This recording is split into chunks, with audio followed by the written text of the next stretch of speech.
Well, thanks everyone for jumping in here and joining us for our third installment in our series, Coffee with Clinic Sites. Just an opportunity for us to jump in and talk about the different things that matter when it comes to marketing your clinic. We always say you're great at what you do, but sometimes there's all of a sudden this expectation that as a business owner, you're expected to creatively market and grow your clinic using all these different digital tools, and you're in overwhelm thinking, I don't even know where to start. I don't know what to do. This all feels like a lot to work with. So this is an opportunity where we basically want to pretend like we're at coffee together, and you're saying, hey, I know my website could be better. I got it built. I've invested a bunch of time into it. Maybe I invested a bunch of money into it. I know it could be better.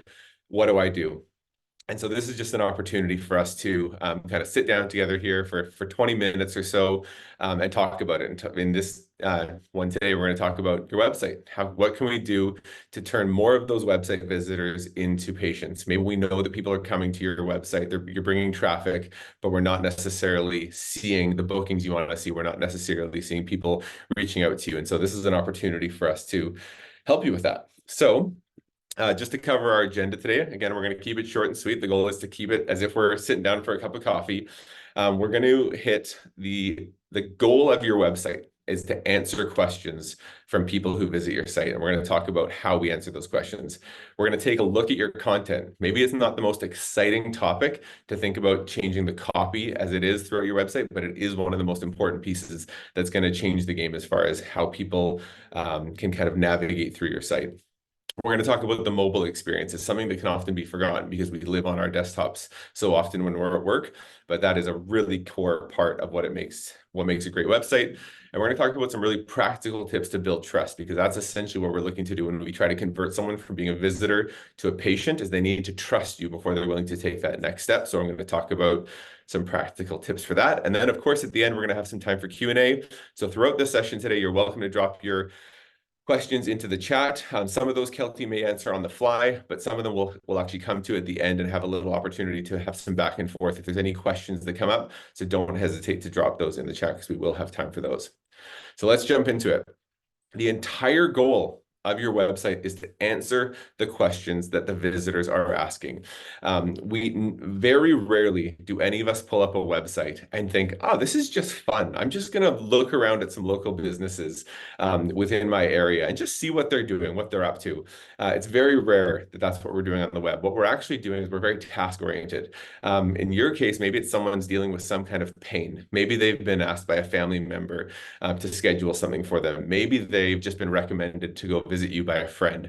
And when they land on your website, they have questions that they need answered. And so this is a framework of how we want to set up our website that really shifts the entire approach of how we build our website, how we set up our navigation, the content we write. And so I lead off with this because it actually sets the tone for everything else we're going to talk about today, which is that answering those questions is what's going to help make it a great experience for people. If you just come at it with, let's say, a creative approach, with a approach of you-centric, where I'm going to talk about me, and I want to figure out how to set up my website to talk about my business the most. What's going to happen is the things you think are important might be different than what the visitor thinks are important. And so I'll use as a quick example, one of the most common reasons people pull up a website is often to find a phone number. They want to give you a call. To you, that might be the 29th thing you think about, but it's actually the first for a lot of people when they're pulling up their website. So how do we make it so it's super easy to contact you? Well, once we establish that, it's really easy to determine that we need a phone number, maybe in the top right corner of the website, or maybe we make the contact page really easy to get to, and we make the phone number prominent. It's a really simple way to answer that question.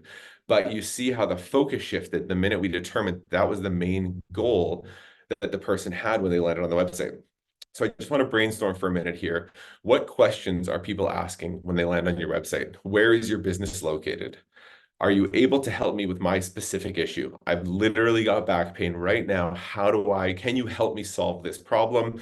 I'm now navigating your website to figure out if you actually deal with the specific problem I have. Are you qualified to help me? You're close to me, that's great, but are you actually good at what you do? How do I know that I can trust that you can actually solve this issue for me?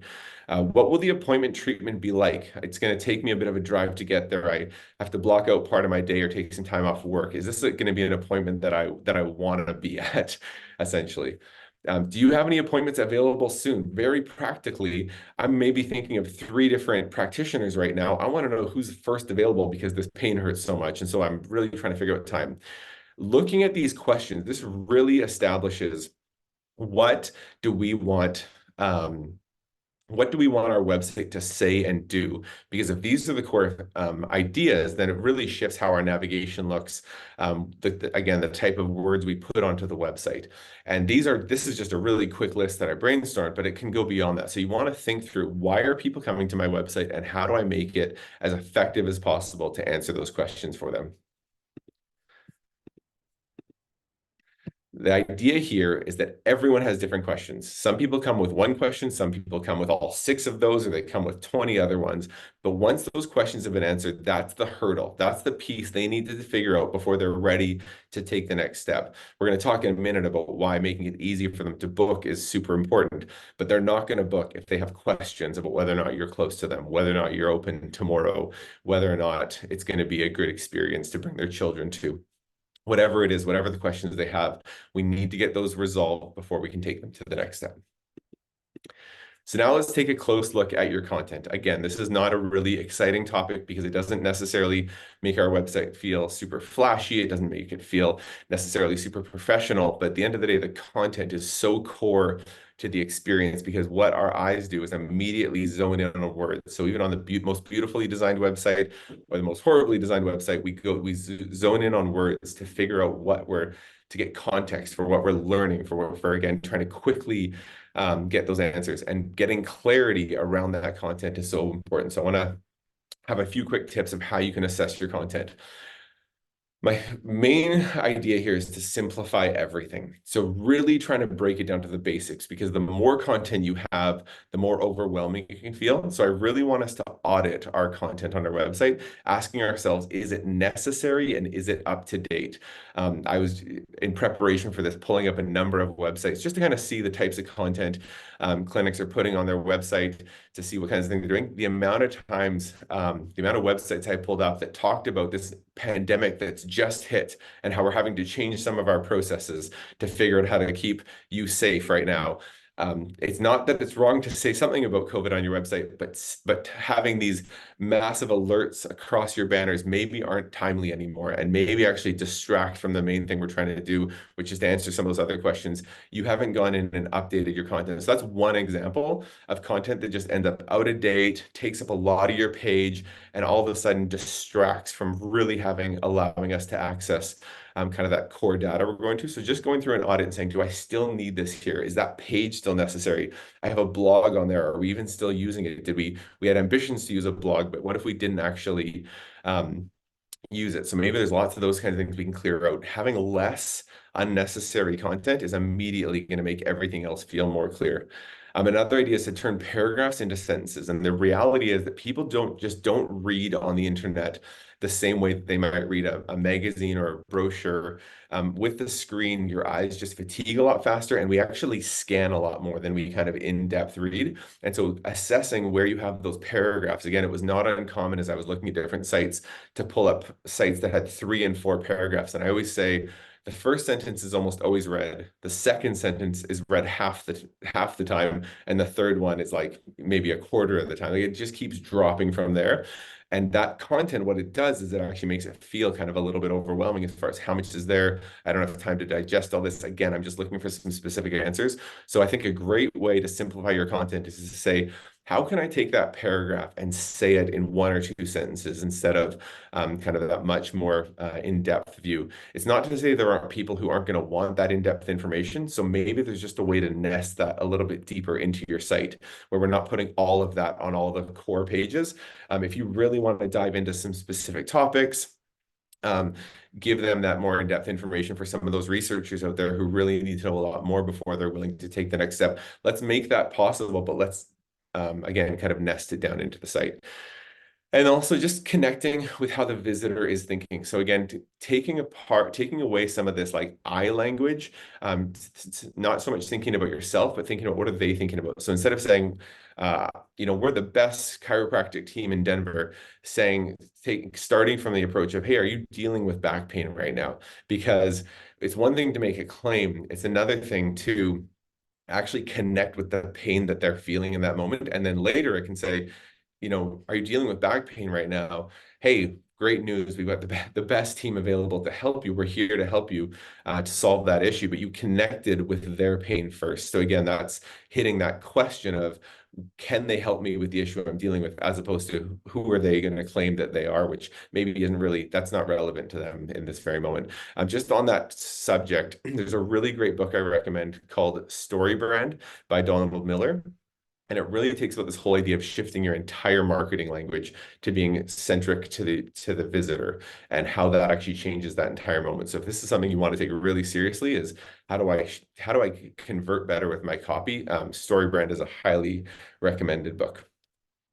I want to talk about your navigation. And the idea here of limiting your navigation to 7 clear menu items. It's very easy to add things. It's very easy to think, oh, we need that on our website. We need that on our website. And the reality is, there's kind of this magic number that I always talk about, which is that 7 menu items seems to be the max that our brains kind of want to understand as far as filtering down. We were trying to make a decision again when we're answering those questions we talked about earlier, and we look through the main menu and we're making a selection on which one we think is most likely for it to be under. For some reason, the minute you hit past that 7, you immediately start to feel confused, like, well, that information might be under there or it might be under that one, but it no longer feels clear about which one it is. And the other, why I also use the word clear here is because often people use navigation as an opportunity to be creative, when really this is not a time to be creative. This is a time to be really clear, because if I see a menu item and you've taken a very creative approach to what you called that thing, but it's not intuitive to me as a visitor, I'm not going to click it. Again, people aren't looking to play around on your website. They don't want to just press all the buttons and load up every page and do a full scan. They're trying to get their answers. And the reality is, if things aren't clear, if it feels muddy to them, what they're going to do is they're just going to click back to their Google search, and they're going to go to the next one, because I don't understand all these words. I don't understand these terms. I don't understand their philosophy that they're trying to communicate here. I'm trying to get these questions answered. And so we want to be really, really clear on what we put there. So this is a great opportunity to audit. Again, make sure you're using all your pages that are in your menu. Again, I saw a few COVID-19 menu items during my analysis, so maybe that doesn't have to be there. Maybe there's the opportunity to move some things into a secondary menu. So one clinic I saw had now hiring in their main menu.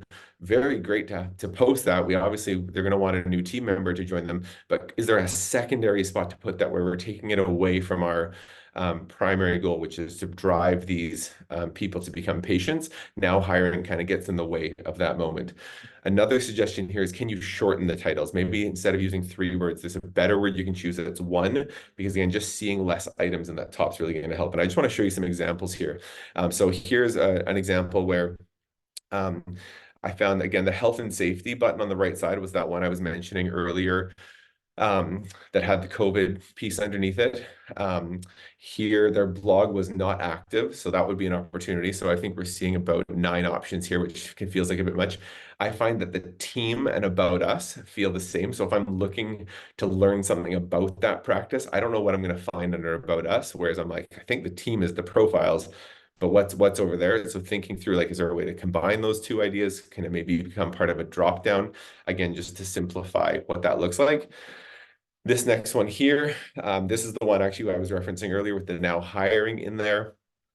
Unique services, I don't necessarily know what I'm getting there, versus treatments, coverage, blog, contact us. Those are all good. Sometimes I recommend with contact us and about us, can you cut the word us from them? Like, it means the same thing. It simplifies some of the words. It just puts less words into your main menu.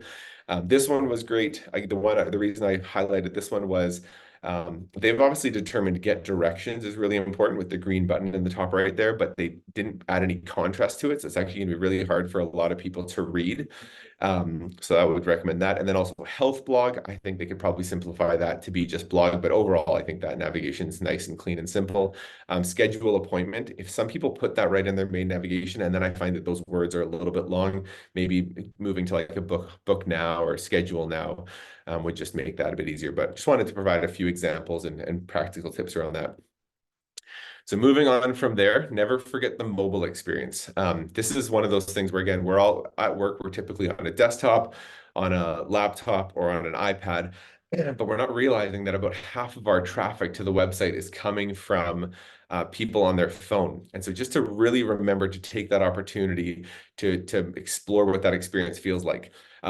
One note I want to make here is that that starts with your Google business profile, because often when you're searching on your phone, the first thing Google brings up is the map listings, or they're searching in Google Maps for somewhere near them, and then that's where it starts. So just making sure that this profile has been assessed, that you've claimed it. I think I read somewhere the other day that it's like 70% of Google business profiles aren't even claimed by the business. Once you claim it, you can keep the hours up to date. You can make sure all the contact information is up to date. You can put photos in there, lots of different things to really get that profile. So it is a great first impression. Second is, how easy is it to book? So again, if I'm on your phone, you're not doing in-depth research in that moment, or it's less likely. You're probably there very task-oriented, looking to book. And so I really wanted to make a recommendation here to make sure that your online booking platform, we love Jane, we've partnered with them and love what they're doing. And they've just made this amazing mobile experience where it's very simple to go in there and schedule your time with them. And so thinking through that whole end-to-end experience of the way it starts on Google and the way it ends with your booking software, it's just making sure that can all be done. And kind of related to that, I just talk about how testing that everything works. I love this idea. I mean, I have this analogy that if someone walks into your clinic and there's a puddle on the floor, you watch them slip and you're like, quick, we need a mop to dry that up. If that moment happens inside of your website where someone's like, I don't know what's happening here, I'm just going to close this. Maybe it's really slow to load. Maybe it doesn't load. Maybe a link's broken. You don't know that that's happening unless you're running some great kind of tools that kind of provide that information to you. You don't know that's happening. So what you have to do is manually give your phone to someone or say, hey, one of your friends, colleagues, say, do you mind pulling up my website and just trying to book an appointment? I just want to watch how that experience is. Watch how it loads on their phone, watch how they navigate to it, check whether or not the navigation feels intuitive to them. Did they click the book now? Did that link work? Were they able to schedule it all? You need to see how that feels, because again, that's half the traffic. If you have two people coming to your website, one of them is on a phone. And so we need to make sure that is that we're aware of what's happening and whether or not things are working as we expected there. Some key tips to build trust. I'm sorry if I'm going really fast here. I'm just trying to really get through this. I promised you I'd try to keep this within 20 minutes. And so we're kind of coming to the end of it here. So I just want to make sure we get through everything. To build trust, there's a few really practical tips I want to do. Last week, we talked in depth about Google reviews. I wanted to mention it here in case anyone wasn't on that webinar. We have that posted, and I'll have a link to that in a minute just to dive in deep to it. But Google reviews are an amazing way to show credibility, to show authority, to show that you can promise on all these claims that you've mentioned. And so within that, having some kind of Google widget available on your site, posting those reviews in some way really just shows people that, hey, I can take the next step with this person. I'm not going to be suckered or duped into this, because look at all these other people who've had a great experience and have talked about it within their reviews. The next step is a team page with bios. If you don't show your face, if you don't talk about yourself, I just get a little bit nervous as to who I'm going to see when I get there. If you're willing to put your picture online, talk about your experience, maybe some personal stories, maybe some personal photos, all of a sudden I feel like I get to know you a little bit more, and I'm more comfortable taking my time, taking my money to come and use your business. And I think a team page with bios is a great way to establish that. Here's an example of one of those types of pages. And right away, as you read through her bio, like you feel like you get to know Kara, you connect with her, you're comfortable taking that next and scheduling your appointment. Images. Images go a really long way to just how the site feels, how it's going to feel to connect with you. If the images are low resolution, small, poor quality, it doesn't do anything. And maybe if anything, it could hurt the experience. But the minute you start adding quality images, you just change the entire perception of your business, of the experience on the website. So kind of step one on these is just quality images, making sure they're high resolution if they're good quality photographs. that's fantastic. Stock photography is okay as far as getting that initial impression out there. That's great. But to take that a next step is to get personalized images on there where you're actually showing actual photos of your space, maybe of your team, of the treatments you're doing, of your neighborhood.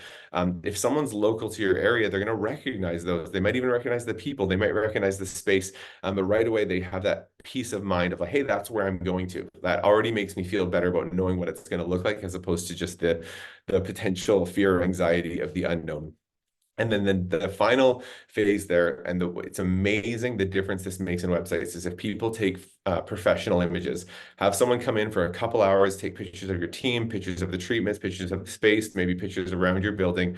And those photos go such a long way in having just this incredible experience on your website. We always flag those ones as websites that kind of set themselves apart. And I have a couple examples here of just when those photos kind of connect with what it means to be at your practice. It just, and usually they have a certain editing to them, a certain color tone to them. They just really stand out. So highly recommend if you can make that small investment. It really does seem to go a long way. And then the final tip here is using video on your website. This one can feel like it can take a little bit more, but it really goes such a long way as far as having people feel like they kind of get to know you a little bit more. And I was chatting with a colleague about this yesterday, and we were saying why this would be so helpful. And it's this idea that, like, let's say you're someone's asking you to be their counselor, and all of a sudden that video comes up and they hear your tone of voice, they hear your cadence, they get to see you and hear maybe some of your philosophy. Right away, that moment, again, for some people of just feeling this anxiety of I'm about to like pour my heart out to this person or pour my past out to this person, and I've never even talked to them before. That can be a really concerning potential. And so this idea of having video on your site that just helps bridge that gap of, hey, you're a real person. I can see you, I can hear you. I feel comfortable now coming and visiting you. It just goes such a long way. So it was actually neat too to see it in the websites I was pulling up yesterday, how this moment felt on his homepage of just seeing him and he's talking to his potential patients there. It was just a really cool effect. So hopefully those feel helpful. It's just some really practical tips. And I want to mention that if you want to do all of this better, we would love to help you. These are all the different philosophies that we've taken throughout building clinic sites and our entire platform here. And so just a quick highlight for anyone who doesn't know about clinic sites, I just want to mention with our platform, you can actually see a preview spun up in just a minute, and there's no setup fee for building a website with us. Super easy to make updates. We pride ourselves on having like real human support that you can contact anytime, and we're always making improvements to the platform. That Google review widget I showed earlier is actually included in all clinic sites websites. Our team would love to help you. There's a couple links here if you want to try it out or book a demo, but we'd love to help you with that. And then one other thing I want to mention, this is kind of a fun announcement, is we are announcing a new tool called the Clinic Bubble. If any of you have spun up a preview website recently, you'll have seen this in action, but this is a little tool. I'm going to actually show you a quick example of it here. In the bottom right corner, that video shows up. Really easy to upload your video, and you can actually have yourself appear in the bottom right corner, and then built into it is actually some calls to action. So as you start talking, you can have your book now button down there, contact us button, and it's just a really easy way to make your website that much more engaging. And show yourself. And again, kind of have one of these trust tools that we talked about earlier. So we're offering this for $29 a month. If you want to know more information about it or are interested in trying it out or setting it up on your website, just reach out to us, support@clinicsites.co, and we would love to help you out with that. So with that, we're just going to start our Q&A in a minute here. We're doing pretty good for time. If you have any questions, and again, I know I'm sorry, I hope I didn't go too fast for you there, but if you have any questions, drop them into the chat, and Kelty will help me in just a moment here walk through those. But while we do that, I just want to mention we have one more session coming up in this, and it's about boosting your SEO. That's going to be next Tuesday. So if you want to jump into that one and haven't already registered, head to clinicsites.co/links, and you'll find the link there to register. And if you want to watch any of the previous sessions we've done here, you can head to clinicsites.co/coffee, and we've uploaded them there as well. And so with that, I will click over, and Kelty, I'd love for you to jump on and let us know if you have any questions. Great session today, Matt. Thanks so much for taking us through that. It looks like so far you've done an excellent job just preemptively answering questions. The chat's been really quiet today. So if anybody does have anything, I second it. If you want to pop anything in there that you're just curious about, we are here and we would love to help.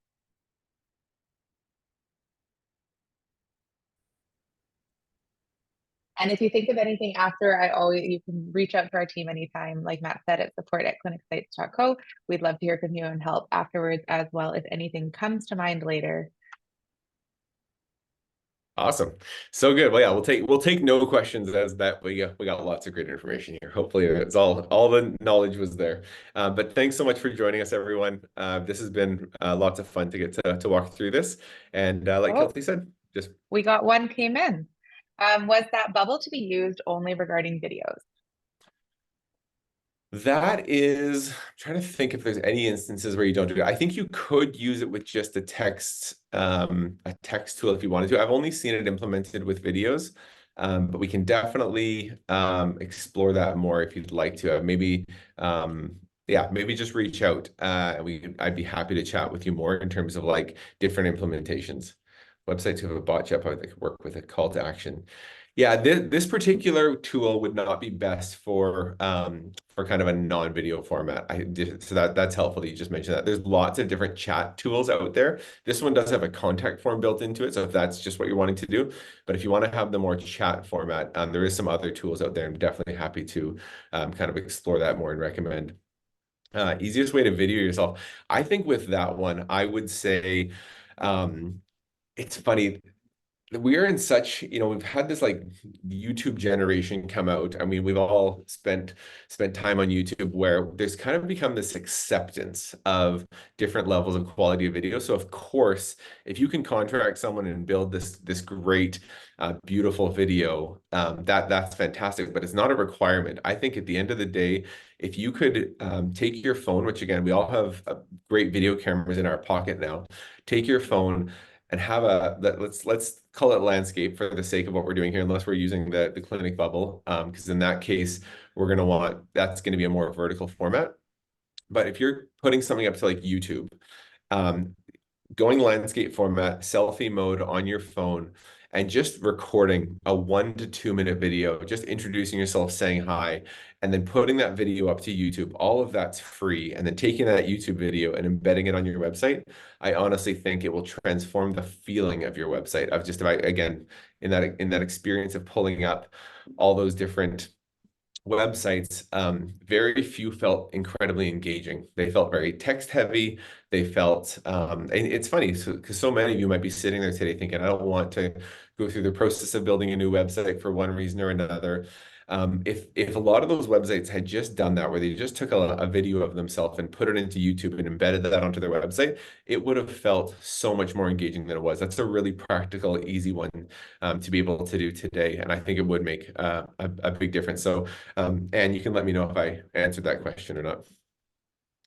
And then you did answer this a bit. Is it good to post videos on YouTube or Instagram?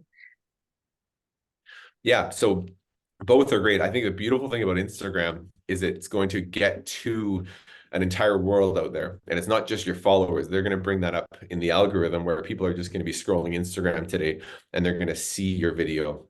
I do find that embedding Instagram can be a little bit less predictable. It's not quite as straightforward. And so what I would recommend doing, like maybe you've got a video that you record for Instagram and then you got a different one that you're actually placing to embed onto the website. But YouTube is the second largest search engine in the world, right after Google. And so getting content on there is amazing. If you're talking about how you help people, how you serve, some of your treatments, all those things are going to go so far, and make sure you add links back to your website to kind of connect those two, but also embed them on your website. There's so much that can happen. If you take the investment to record video and get it on there, I honestly think there's so many opportunities of how that can help you grow your business online and just grow your online presence.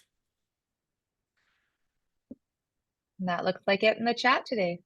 Okay, awesome. Well, thanks everyone for joining us and jumping in, and we'll hopefully see a bunch of you next Tuesday. Have a good one.